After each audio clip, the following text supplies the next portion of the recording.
자, 프린트 5번 문제 보겠습니다. 부동산 개발 방식에 관한 설명으로 틀린 것은, 자, 자체 개발 사업은 개발 사업의 이익이 모두 토지 소유자에게 귀속된다. 장점이죠. 뒤에 쉼표 뒤에 자금 조달 부담이 크고 위기 관리 능력이 요구되는 건 단점이죠. 1번 맞고, 2번 사업 위탁형입니다. 개발업자가 토지 소유자에게 사업 시행을 의뢰가 아니죠.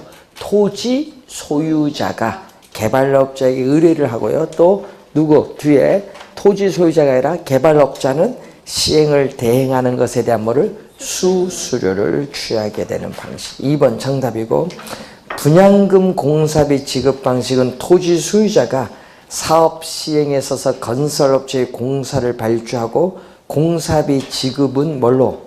우리는 분양 수익금으로 지급하게 된다. 여러분 거기 공사자가 또 빠졌네요. 공비가 아니라 공사비. 자, 4번 질문 갑니다. 투자자 모집 방식은 개발업자가 조합 아파트와 같이 투자자로부터 사업 자금을 마련해 사업을 시행을 하고, 이 투자자에게는 일정의 투자한 지분에 따라 투자 수익을 배당의 형식으로 또는 일정 지분을 보장하게 하는 방식이죠. 자, 컨소시엄 구성 방식은 사업 자금의 조달, 상호 기술 보완 등의 필요해서 법인 간입니다. 여러분 법인 간 밑줄. 그럼 토지 소유자 법인 간이 아니라 그냥 법인과 법인 간의 컨소시엄을 구성해서 사업을 수행을 하는 방식입니다. 개념이죠. 자, 그러면은 188페이지 밑에 보시면은 우리 중요하다고 했는데, 항상 우리는 맨 먼저 뭐가 나온다? 빌드. 예, 빌드가 제일 먼저. 여러분 4개가 나오잖아요. 4개가 전부 뭐다? B. 예, B. 그러니까 요거 그러니까 맨 앞에는 다 B예요. 순서대로 이렇게 가면 됩니다. 그런데 문제는 빌드라는 건 뭐죠?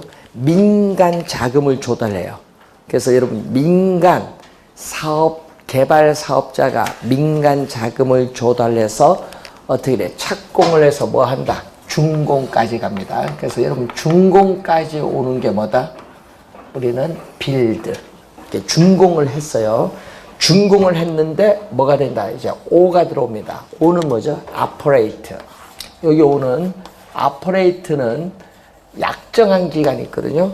자, 민간 자금을 조달할 때 기간을 약정해. 정해진 약정 기간 동안에 시설 관리 운영권을 가져요. 누가 가지고 있다? 민간 사업 시행자가 시설 관리 운영권을 가져요. 그래서 그 시설을 운영함으로써 뭐를 받는다? 이용자로부터 사용료를 받아서 투자한 자금을 회수를 합니다. 그리고 약정된 정해진 기간이 끝나면은 누구에게로? 우리는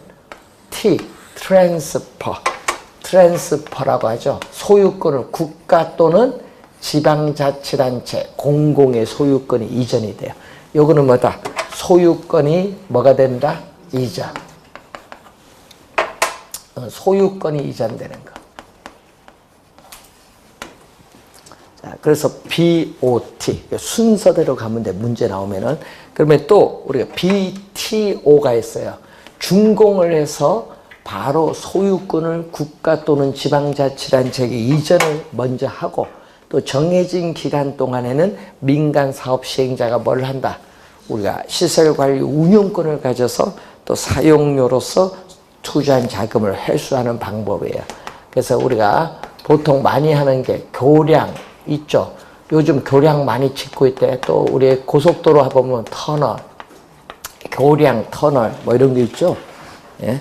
그래서 이제 교량 터널인데, 요즘 그 터널 이런 것도 우리가 자금이 많이 들기 때문에 이런 사업 민간 자금을 조달하게 돼요.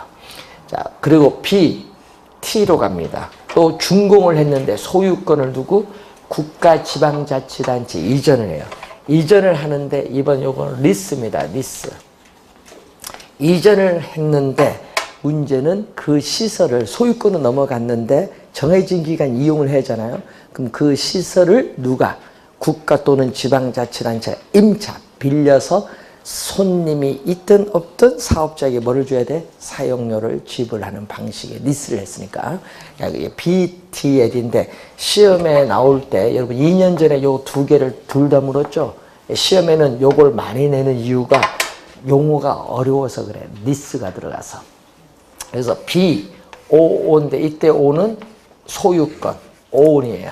그러니까 민간 사업자가 준공을 하는데 민간 사업자가 뭐를 가지고 있다?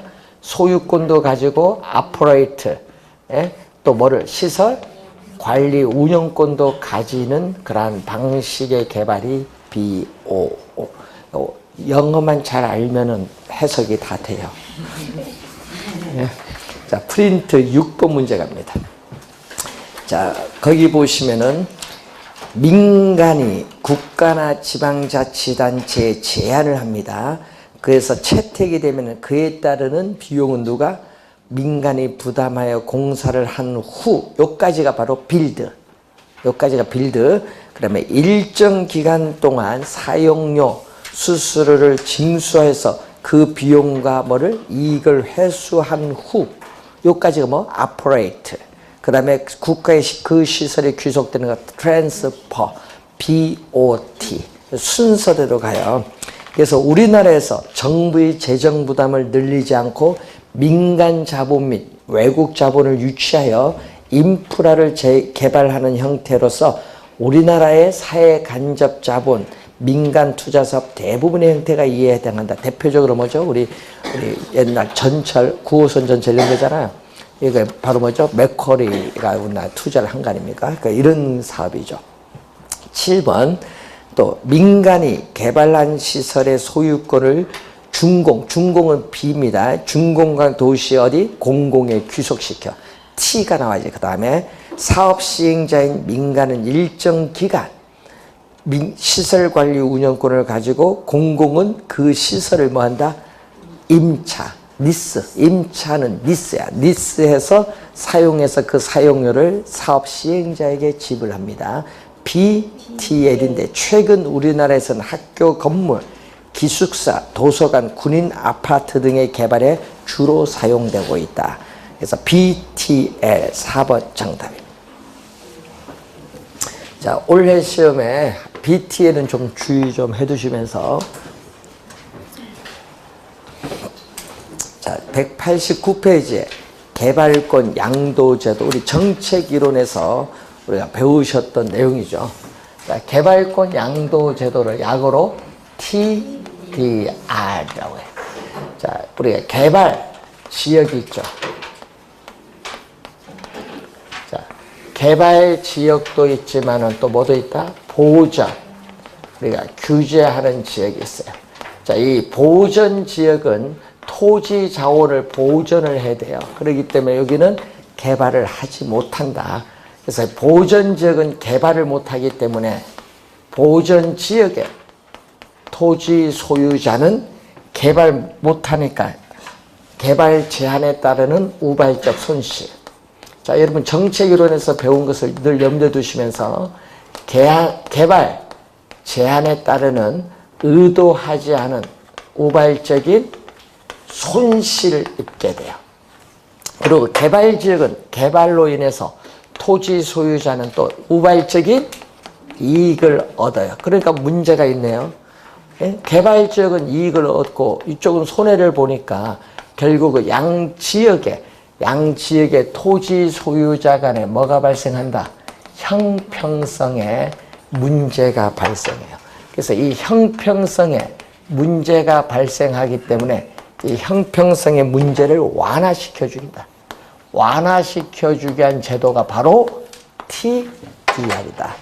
예, 효율성이 아니라 무슨 거죠? 형평성입니다. 효율성이 아니다는 것. 형평성의 문제를 완화시켜주게 한 제도입니다. 자, 그래서 보전 지역의 토지 소유자는 소유권으로부터 뭐를 분리한다? 예? 이 소유권으로부터 뭐를 개발은 못하니까 필요가 없지. 이 개발권을 뭐 한다? 분리를 해요. 분리. 예? 분리를 해서 이 개발권은 필요가 없으니까 뭐를 통해서? 시장, 예? 기구를 통해서 우리는 개발 지역에 법정 허용되는 용적률 이상 개발을 원하는 토지 소유자에게 뭐 한다? 매각을 함으로써 우발적인 이 손실에 대한 보상을 받는 제도를 얘기해요. 개념이죠. 자, 그러면은 누가 요 우발적 손실을 보상해줘요? 국가나 지방자치단체 같은 공공이 보상하는 게 아니에요. 누가? 개발 지역인 토지 소유자인 사적 주체가 이 지역의 토지 자원을 보호하는 비용을 부담하는 거예요.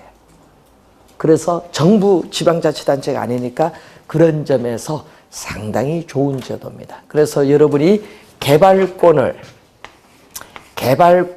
미리 매입을 하는 거 있거든요. 미리 매입하는 걸 뭐라고 해? 선매. 이것은요, 우리는 개발권을 국가가 미리 매입을 할 때는 국가가 돈을 줘야 돼. 그러니까 이건 국가가 비용을 부담하잖아요. 또 개발권 선매도 그렇지만 개발권 또 허가, 이게 선매제도는 특히 영국에서 많이 발달된 건데 허가 제도가 있어요. 여러분이 이 개발권을 어떻게 개발할 수 있는 권리를 또 국가에 뭐 한다? 우리가 귀속시켜서 그 개발을 국가가 또 뭐 해준다? 허가를 해줘요. 개발할 수 있는 권리를 국가가 허가를 해주는 제도인데 요 둘 다 국가가 비용을 부담해요. 예? 그 비용 부담하는 뭐 단점. 이 단점은 아까 둘 다 국가가 비용을 부담한다. 그 단점을 뭐 했다? 보완.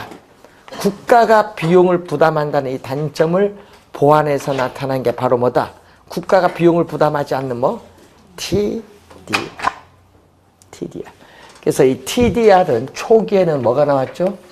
자, 우리는 미국에서 1968년 뉴욕에서 도입을 했는데 이 도입을 할 때는 역사적인 유물 보전, 자연환경 생태계 보호, 그리고 문화재 보호, 그리고 우량농지 확보 등을 위해서 도입이 된 제도예요.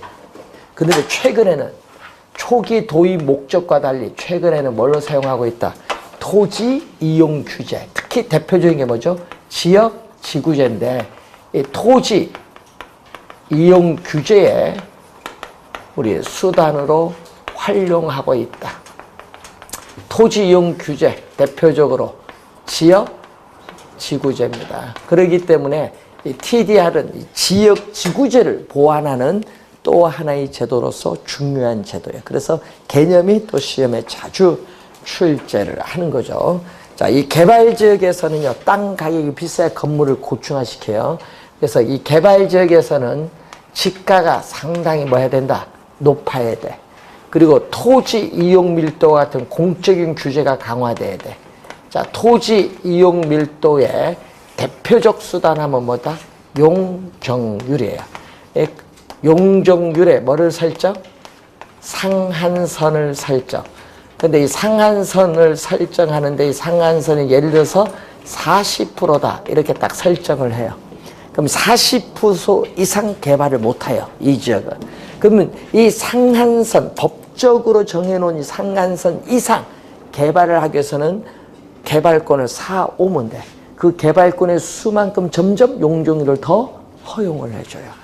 그래서 토지 이용 밀도, 요 규제를 뭐 해야 돼? 강화해야 돼. 공적 규제를 강화를 한다는 것은 상한선 40%가 30% 이렇게 내려온다는 얘기예요. 완화하면 뭐야? 40%가 50%, 60% 올라가는 거고. 강화를 해야 뭐가 돼? 이전 가능한 개발권에 대한 수요가 뭐한다? 증가하기 때문에 개발권이 어떻게 돼? 시장을 통해서 빨리빨리 팔리는 거예요. 그래야 이 제도가 안정하게 정착할 수 있는데 문제는 개발권 얼마일 거냐? 평가를 또 잘 내야 돼. 평가. 또 우리나라처럼 산이 많은 국가에는 적용하기가 좀 어려워요. 보통 이런 거 하려면 구릉지가 많은 이런 게 적용을 많이 해야 됩니다. 그래서 우리나라에서는 아직 그래서 도입이 되어 있지 않은 제도. 시험 문제에 개념을 많이 묻고 있다는 걸 염두에 좀 두시고, 자, 최근에 자주 출제를 하고 있습니다.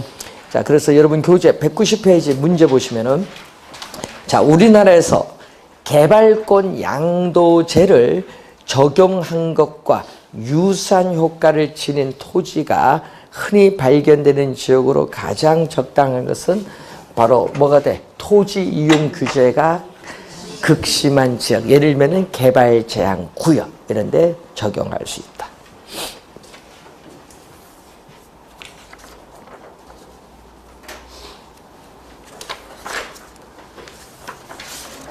자, 개발에 2문제 출제가 예상이 되고, 자, 관리는 1문제 출제가 예상이 됩니다. 자, 부동산 관리로 갑니다. 관리는 취득을 해야 부동산을 보유하면서 관리를 합니다. 그래서 처분에 대응하는 개념인데, 그래서 부동산을 취득을 하고 나서 그 부동산을 유지하고 보존하고 개량하고 운용하는 일체 모든 행위를 우리는 부동산 관리라고 합니다. 관리. 자, 그래서 이 관리의 필요성을 보면은 우선은 우리는 도시화 형상으로 인해서 도시로 인구가 집중이 돼요.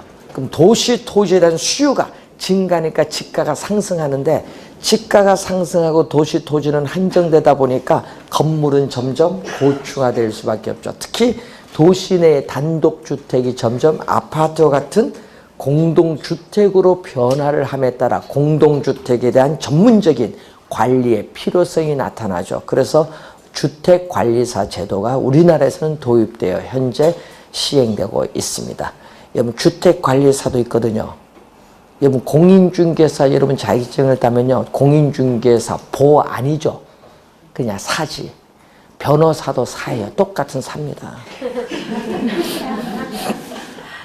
그 사자 들어가기 쉬운 게 아니에요. 예? 예, 여러분 옆나라 일본은 공인중개사 시험 옆나라 일본도 있는데 옆나라 일본도 한 30만 명 쳐요. 예, 근데 그게 시험 수준이요, 과목 비슷한데 시험 수준이 사법고시 바로 밑에요. 그만큼 중요한 자격증인데 우리나라처럼 무시하는 사람 국가는 없어요. 예? 제일 무시해요 우리나라. 우리나라는요 옛날부터 이조 시대부터 그 생각이 있어서 그런지 변호사를 최고로 쳐. 예? 여러분 외국에는 변호사 안 쳐줘요. 예? 미국에서는요 공인중개사가 넘버원이에요. 공인중개사가 공인에게서 변호사를 고용을 해요. 예? 중국도 공인중개사가 최고예요. 예? 중국은 1억 쳐요. 1억 명. 1억 명 치잖아요. 예? 거긴 거의 100점 맞아 합격이에요. 가장 똑똑한 사람만 쳐요. 예? 천재들만 쳐요, 시험. 왜? 옛날에 한번 1억 시험 치는데 7명 뽑았잖아요.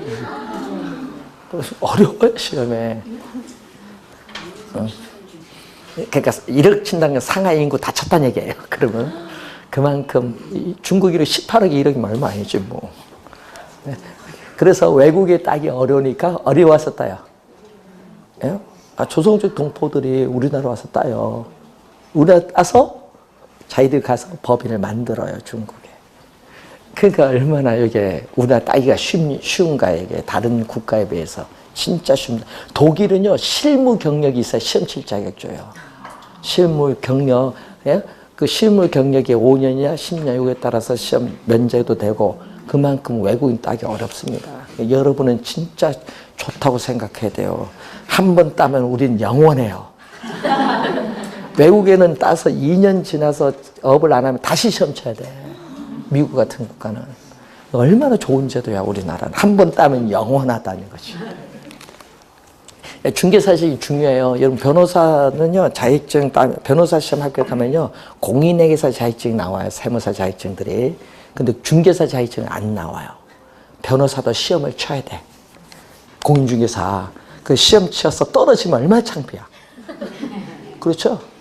그래서 여러분 공인중개사 강남 유명한 노폼에 있는 분이 대형 건물 거래하는데 외국에서 라이센스 자격증 물어요. 중개사 자격증이냐 감정평가사 자격증이냐 하니까 없잖아요. 변호사. 그러니까 자기들도 많다 변호사는. 그 나이에서 자격증 하니까 시험을 쳐야 되는데 진짜 멋모로 쳤는데 떨어졌어요. 변호사가. 유명한 변호사야. 뭘로 떨어지냐? 개론 과락으로 떨어졌어요. 법은 그래도 이제 여기는 되는데 바쁘다 보니까 무슨 개론 공부할 시간이 어딨어. 옛날 자기들 경제학 원론 배운 그걸로 치는데 뭐 안 되죠. 그래서 여러분 자부심을 가져도 됩니다. 그래서 모의고사 쳤을 때요. 그분이 떨어졌을 때 개론 얼마 맞으신 줄 아세요? 35점 맞았어요. 변호사도 그 정도 점수 맞을 수 있다는 거예요. 그럼 여러분은 몇 점 맞으면 돼요? 네? 첫 시험인데 25점 맞으면 잘 친 거지. 알고 찍어서 말고 알아서 25점. 네? 그래서 매월 점수 10점씩 올리면 돼요. 4월 달에 3월 달 맞은 게 약간 오르고 이렇게 가는 게 가장 좋아요.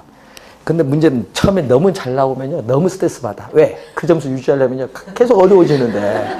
그러니까 약간 올라가는 게 좋습니다. 그러니까 너무 점수 신경 쓰지 마시고 문제 있는 속도 요거 좀 연습하셔야 돼요. 여러분 본 시험 가면요.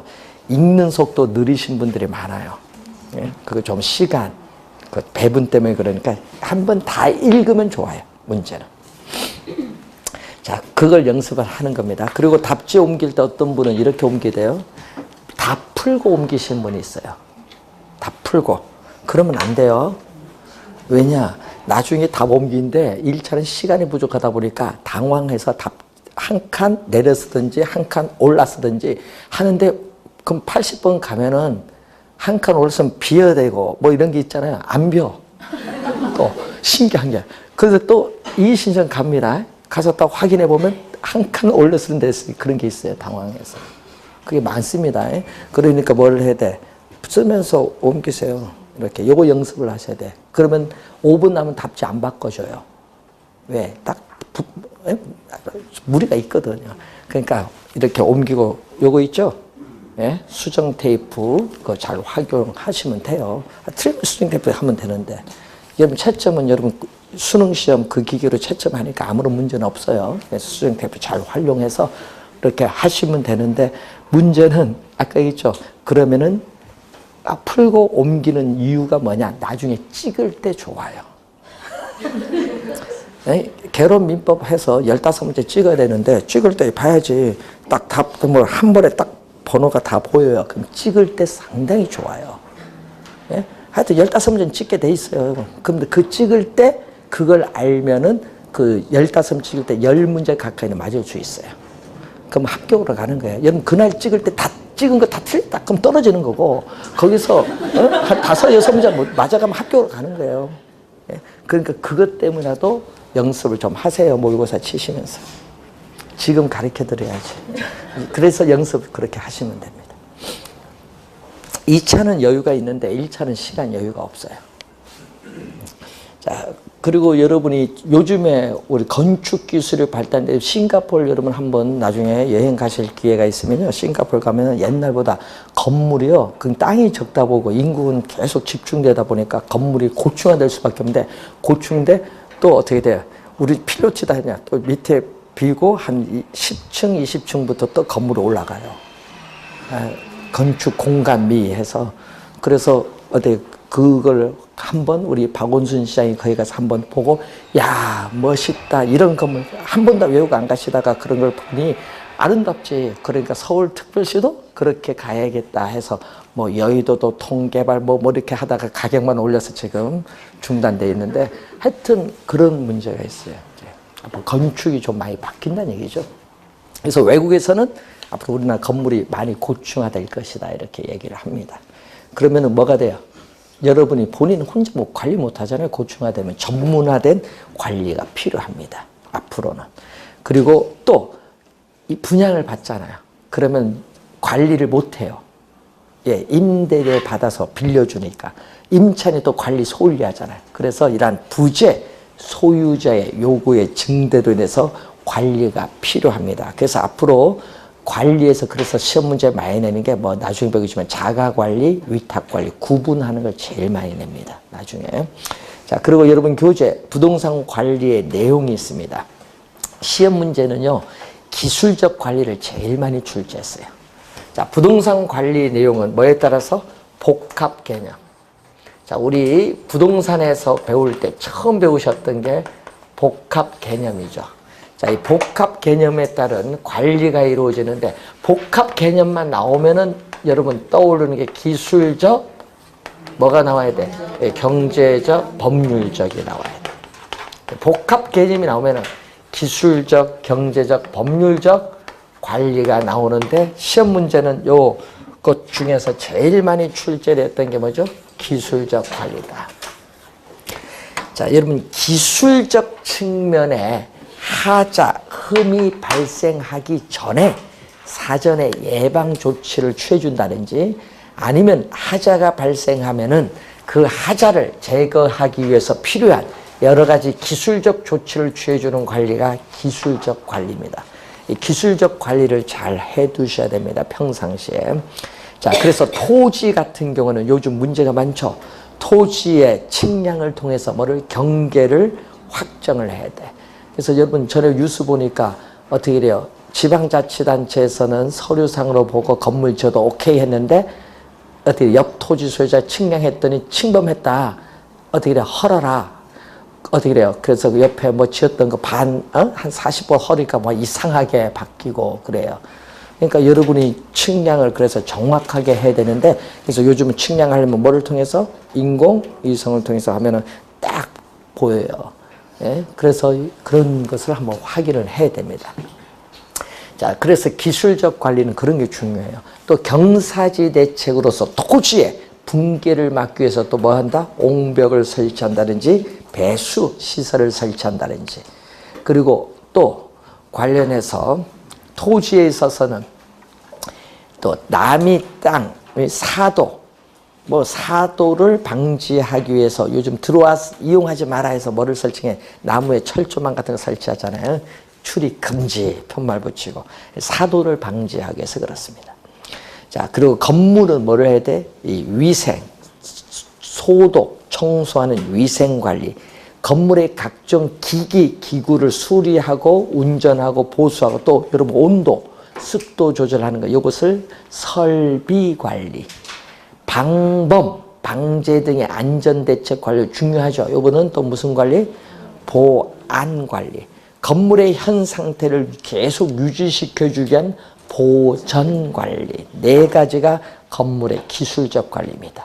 자, 경제적 관리는 말 그대로 부동산 운영에 따르는 총 수익에서 뭐를 빼야 돼? 운영하는 비용을 공제한 순이익을 극대화하는 관리입니다. 특히 우리 상업용, 공업용, 광업용, 임대용 부동산, 이 수익성 부동산의 관리에 중요해요, 경제적 관리는. 그래서 이 경제적 관리에서는 토지는 우리 나지를 가만히 두면요, 중과세를 하니까 나지를 활용하죠. 우리 토지를 활용할 때는 자재 하치장으로 이용한다든지, 아니면은 건설회사의 아파트 모델 하우스로 제공해서 뭐를 받아? 우리는 대가를 받는다는 지대 수입. 예, 그런 것이 이제 경제적 관리야, 토지. 건물의 경제적 관리는 특히 수입 지출, 이 회계 관리, 또 인력 배치 등을 통해서 비용을 줄여야겠죠. 인력 관리. 임대용 건물의 손익 분기점을 파악하는 관리, 뭐 이런 것은 건물의 경제적 관리고, 이 법률적 측면의 하자를 제거해 주는 관리로서 토지는 뭐다? 도난을 당할 수 있어요. 토지 도난은 불법 점유입니다. 그럼 불법 점유를 당하지 않기 위해서는 뭐 한다? 관리인을 두어서 관리를 해야 돼. 여러분 본인은 서울 살면서 저 전라도 저 밑에 땅이 있습니다. 예? 그래서 그 관리를 하기 위해서 그 지역 주민들로 보고 농사 지어서 뭐 관리를 해달라든지 그렇게 할 수도 있잖아요. 관리를 도와야 돼요. 그리고 권리 관계를 확인 조정하고, 또 지목을 전에서 대로 변경하는 거죠. 이 법률적 측면에서 토지의 이용 가치를 개선하는 것은 지목 변경하는 거. 이것은 토지의 법률적 관리. 건물은 특히 임대차 계약이나 예약성의 관리. 여러분 건물 위에 보면 광고판도 있죠. 이러한 기타 시설물 이용에 대한 계약 관리, 이런 것은 전부 건물의 법률적 관리에 해당합니다. 자, 시험에는 기술적 관리를 많이 냅니다. 기술적 관리를 좀 잘 확인을 해 두시기 바라고, 시험에는 올해 주의를 많이 해야 될 게 192 6페이지에 나오는 여기서 하여튼 정답은 여기서 물어요. 여러분 출제위원들은 요걸 진짜 좋아해요. 정답은 여기서. 여러분 시험 문제 보면 요즘에 여기서 지문 하나, 여기서 하나, 197페이지에서 하나, 198페이지에서 하나 이렇게 각 페이지 하나하나씩 뽑아 오는데 그중에 정답은 어디서? 여기서. 관리 주체에 따르는 관리 방식의 분류를 보면은 세 가지로 크게 자가 관리 또는 무슨 관리? 위탁 관리, 혼합 관리 이렇게 크게 나누어 볼 수 있죠. 올해 중요해요. 자, 자가 관리 여러분 시험 문제는요. 자가 관리로 출제하면 좋은데 여러분 어렵게 되기 위해서 말을 막 바꿔요. 자치 관리로도 한번 23회 출제했고 또 자기 어떤 분은요. 요건 처음 들어봤다. 글자가 요거 뭐 하나 빠진 거 아니냐. 그렇게 얘기하시는 분도 있어요. 자기 관리로 또 25회, 27회시면 이제 출제를 또 말을 바꿔서 또 무슨 관리? 직접. 여러분 27회는 직접으로 출제 그래요. 27회는 직접. 또는 직영 관리. 이렇게 말을요 막 바꿔서 출제를 많이 합니다. 자, 여러분 소규모 부동산을 본인 또는 한두 명의 자가 관리요를 줘서 직접 관리하는 방식입니다. 직접 관리하는 방식. 자, 그러면은 이 자가 관리를 하게 되면은 장점이 있어요. 뭐가 있다? 우리는 소유자는 입주자에 대한 최대한의 서비스를 제공해 줄 수 있는 장점이 있고 또 지시라든지 주의된 통제력을 우리는 발휘를 할 수 있는 장점도 있어요. 시험에 제일 많이 나오는 게 있어요. 정답으로 기밀입니다. 기밀 유지 및 보안 관리. 여기 질문은 제일 많이 나옵니다. 기밀 유지 및 보안 관리가 좋아요. 본인이 직접 관리하니까 양호하다는 장점이 있고 또 종합적인 관리도 가능하고 자가관리요원의 부동산 설비 애호 정신이 높아요. 자, 이런 점은 장점이에요. 단점은 관리의 전문가가 아닌 경우에는 전문성이 떨어지기가 쉬운 단점이 있고 또 이 관리 업무에 대한 무사 안일주의 타성화가 나타날 수도 있고 또 우리는 정 때문에 임대료 경쟁도 어렵고 또 인건비가 불합리하게 높아질 수도 있는 문제점을 가지고 있습니다. 자, 위탁 관리는 대형 건물의 관리에 적합하죠. 위탁 관리를 또 뭐라고 하죠? 외주 관리 또는 간접 관리죠. 직접은 자가고요. 간접은 위탁. 예, 그런데 요 위탁은 관리 업무에 뭐를? 전부를 위탁합니다. 요거는 관리 업무에 뭐를? 전부를 위탁한다. 예, 전부 위탁 방식. 자, 그래서 관리 업무의 전부를 위탁을 하기 때문에 부동산 소유주는 자신의 본업에 전념할 수 있는 장점이 있어요. 또 전문적인 관리회사가 관리하기 때문에 어떻게 전문적이고 효율적인 관리가 가능해져요. 그래서 시설물의 노후화를 늦출 수 있는 장점도 있어요. 또 관리 업무에 무사 안일주의, 타성화를 방지할 수 있고 또 관리회사 간의 경쟁을 통해서 낙찰이 이루어지기 때문에 뭐가 돼? 우리는 관리 비용이 저렴하다는 장점이 있어요. 관리 비용이 저렴하다. 밑줄. 관리 비용이 많이 든다 하면 안 돼요. 관리 비용이 저렴하다는 장점이 있어요. 자, 단점으로서는 위탁 관리 요원들의 부동산 설비의 애호 정신도 낮고 또 위탁 관리 요원들의 인사 이동이 자주 발생해요. 심하기 때문에 관리 업무의 신뢰도가 떨어질 우려도 있고 또 위탁 관리 업체가 영리를 지나치게 추구하면은 부실 관리를 초래할 우려도 있고 또 시험에 주의해야 됩니다. 기밀 유지, 보안 관리가 곤란하다. 단점이에요.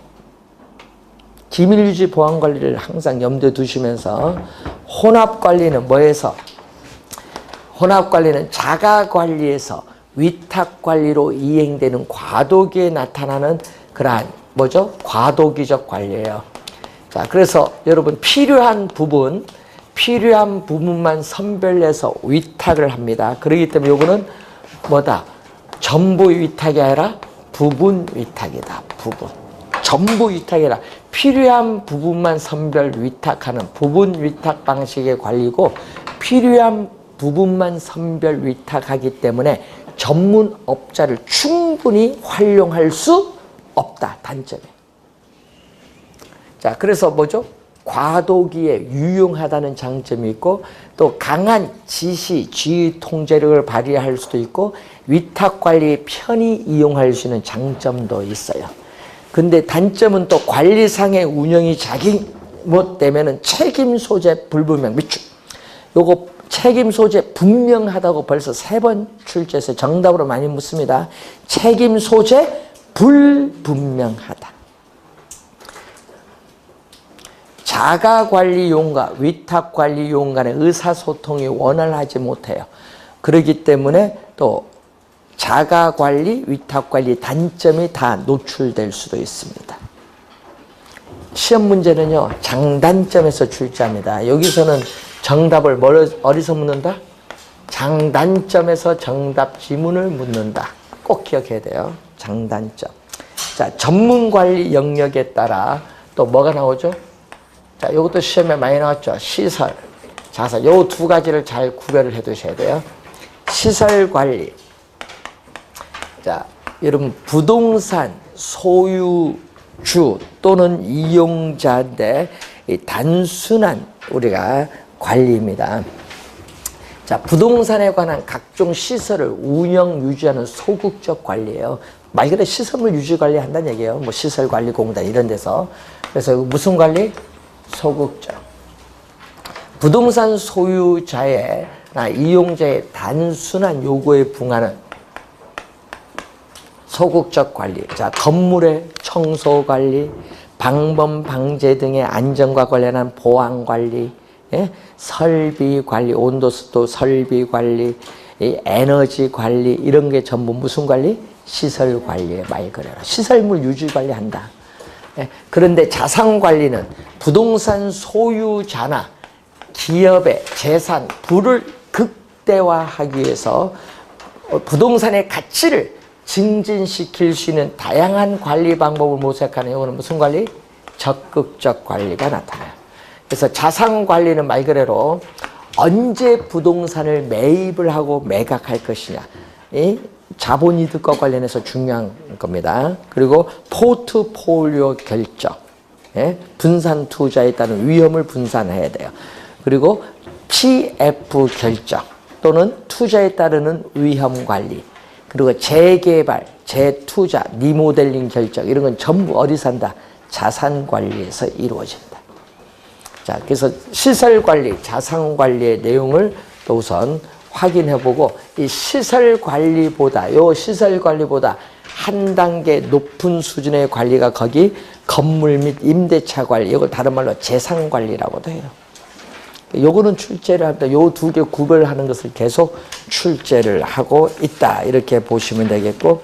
자, 199페이지에 부동산 관리 활동은 주로 임대차 활동입니다. 자, 임대차 활동에서 가장 먼저 첫 번째로 해야 할 일은 임차인을 선정을 하는 거죠. 임차인을 선정하는 기준이 나와요.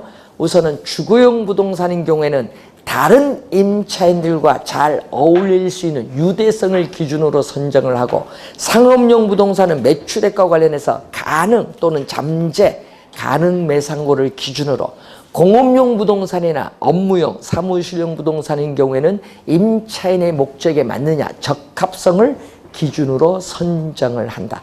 임차인을 선정하면 임차인의 권리, 임대인의 의무를, 관계를 나타내는 임대차 계약서를 작성하죠. 언제까지 얼마의 임대료를 납입을 해야 되느냐 이런 것도 결정하고 옵션도 있고 뭐 이런 거 다 결정하는 게 임대차 계약서입니다. 그러면 계약서를 작성할 때 가장 중요한 게 임대료 얼마 내야 되느냐 이 얘기죠. 우리는 그로스, 총 임대차예요. 그로스 총 임대차. 자, 여러분 주거용 부동산에 적용합니다. 임차인이 임대인에게 총 임대료를 어떻게 돼요? 지불하면은 임대인이 세금도 내고 보험료도 내는 그런 방식입니다. 그래서 아파트와 같은 주거용 부동산에 적용하고 순임대차가 나오죠. 자, 순임대차는요, 임차인이 임대인에게 순수한 임대료만을 지불해요. 그 외에 영업경비, 이런 부동산을 운영하는 드는 비용이 있거든요. 영업경비는 협상에 의해서 결정하는 방식이 순임대차. 그 협상에서 결정을 하는 거에 따라서 임대차를 몇 개로 나눈다? 3개. 1차, 2차, 3차로 나눠요. 자, 1차는 항상 뭐 들어가요? 순수한 임대료는 있죠? 임차인이 임대인에게 순수한 임대료를 주니까 순수한 임대료는 무조건 들어가요. 그리고 또 이 편익시설은 누가 이용하는 거예요? 임차인이 이용하는 거잖아요. 편익시설에 따른 비용. 예?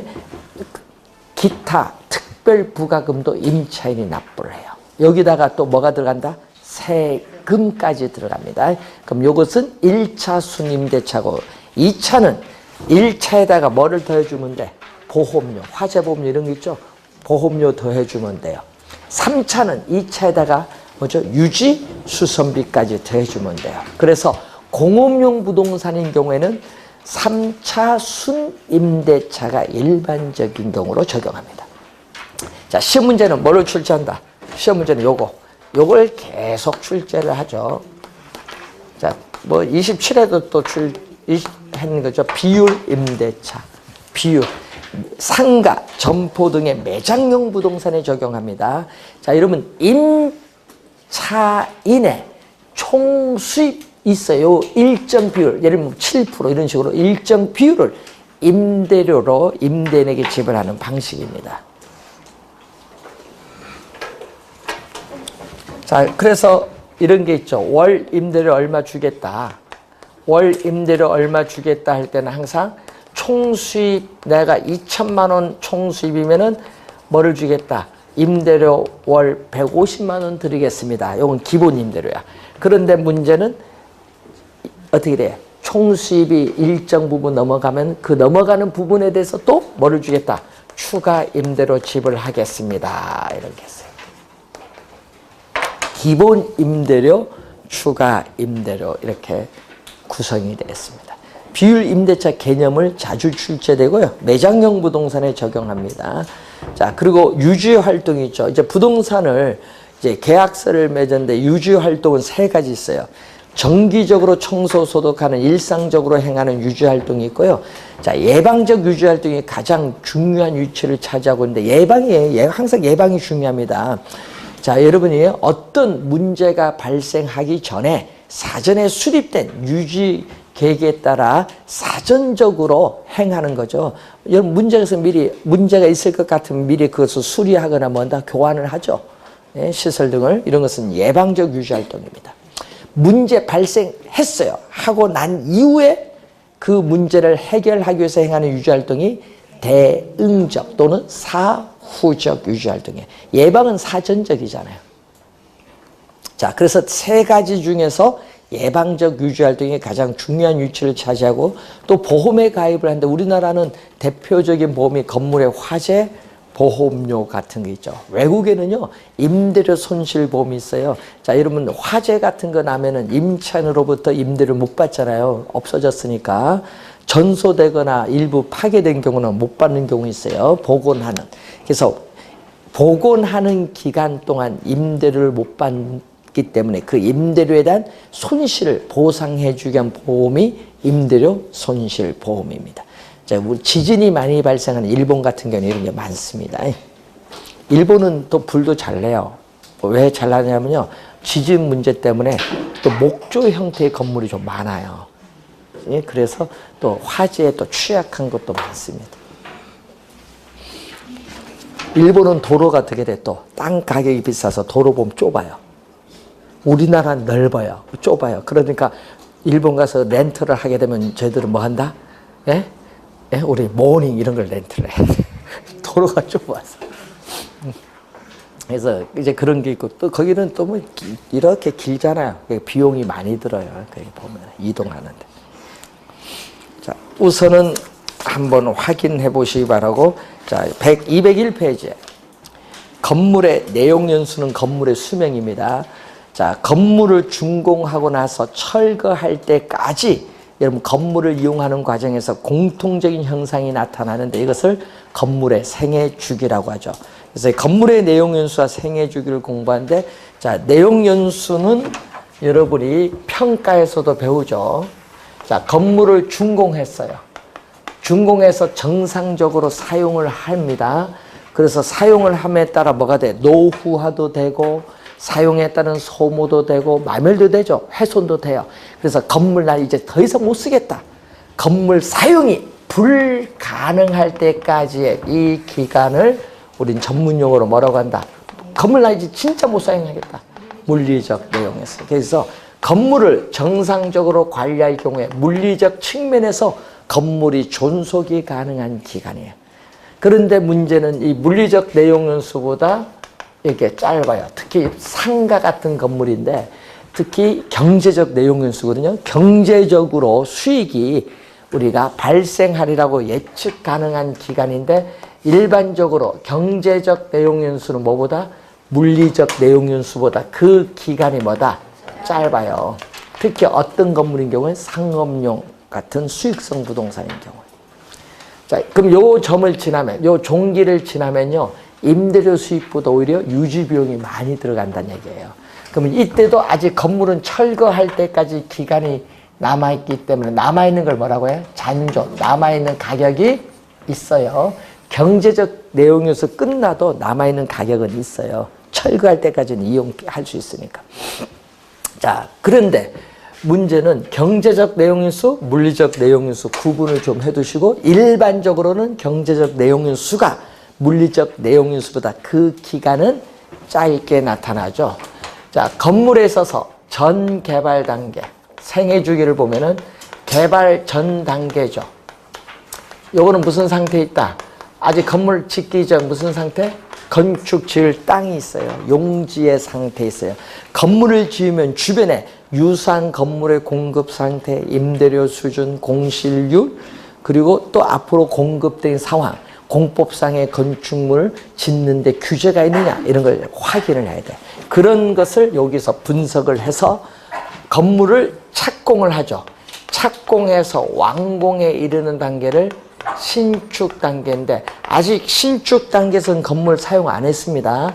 건물을 사용하지 않았기 때문에 물리적 측면에서의 유용성은 뭐가 돼? 최고가 돼. 가장 높다.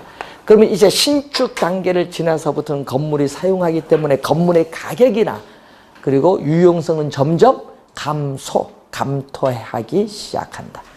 네? 요거 지나서 사용을 하기 때문에. 그래서 세 번째가 무슨 단계? 건물이 장기적, 본격적으로 안정되는 단계죠. 그래서 건물이 존속하는 기간 중에서 가장 긴 기간이 안정 단계인데 이 안정된 게 건물 사용하면서요 관리 진짜 잘합니다. 여러분 관리 잘하죠. 특히 뭐 건물 관리가 자동차 관리. 목숨 왔다 갔다 진짜 자동차 자기 애인보다 더 관리 잘하는 사람이 있어. 예? 여러분 우리 젊은 사람 사귈 때 보면요 자기 애인한테 막 밥도 사준다 안 사줘. 자동차 관리인데 다 들어가 돈. 요즘 젊은 사람들의 집은 안 사고 뭐 산다? 자동차 우선. 예? 예? 심하면 자동차에서 사는 사람도 있어. 있어요. 예? 우리 모 교수님도 거기서 살다가 나중에 예? 어떻게 돼요? 아파서 돌아가셨지만 자동차에서 먹고 자고 다 했어요 그분은. 예? 집은 팔아있고 그 판돈을 자동차 사셨어. 그러니까 그 안에 취사시설 다 있죠 자동차 안에. 그러니까 예? 관리를 잘해야 돼. 기술적 측면의 관리를 잘하면 수명이 연장돼서 연장되면 그만큼 또 임대료 수입도 많이 들어오죠. 그래서 그런 안정 단계를 지나면요 건물의 물리적 기능적 상태가 급격히 나빠져요. 나빠지는 악화되는 노후 단계인데 이때는 비용을 투입하면요 많이 들어가요. 이때는 개량하는 데 드는 비용을 새롭게 투입을 하기보다는 새 건물로 교체할 계획을 세우는 것이 좋다. 그럼 비용은 언제? 비용이 적게 되는 안정 단계에 투입하는 것이 좋아요. 자, 노후 단계를 지나면 이제 건물이 사용 불가능하는 기간이 와요. 완전 건물의 효용 가치가 없다. 이런 단계는 무슨 단계? 철가는 완전 폐물 단계. 그럼 여러분 가끔 시험에 보면요, 여기가 지문에 많이 뜨죠, 세 쪽이. 그래서 5단계로 이루어졌다, 이렇게 보시면 되겠습니다. 자, 문제 6번 한번 8번 보겠습니다. 자, 부동산 관리에 관한 설명으로 틀린 것은, 부동산 관리는 소유자의 목적에 따라 대상 부동산을 관리상 운영 유지한다 개념이죠. 건물, 여러분 부지와 부주의는 건물, 요게 부적응을 개선시키는 활동은 기술적 관리입니다. 여러분 요거 기술적 관리는 물리적, 기능적인데 요 건물과 부지가 부적응하는 것은요, 기능적 하자예요. 이 기능적 하자를 개선시키는 활동입니다. 그래서 기술적 관리. 2번 정답. 위탁 관리 방식의 장점은 전문업자를 이용함으로써 합리적이고 편리하며 전문화된 관리 서비스를 받을 수 있는 장점이 있어요. 부동산 관리자는 소유주를 대신하여 부동산 임대차 관리, 임대료 수납, 유지 관리 업무 등을 담당하고 있고, 부동산 관리자가 유지 관리 업무 등의 수행 시에 대상 부동산의 물리적, 기능적 흠이 하자입니다. 이 하자를 발견해서 안전하게 유용성을 발휘할 수 있도록 사전에 조치하는 것이 바람직하다. 이게 사전에 미리 조치하는 게 좋다, 이런 얘기죠. 자, 잠시 쉬고 이제 마케팅으로 가겠습니다.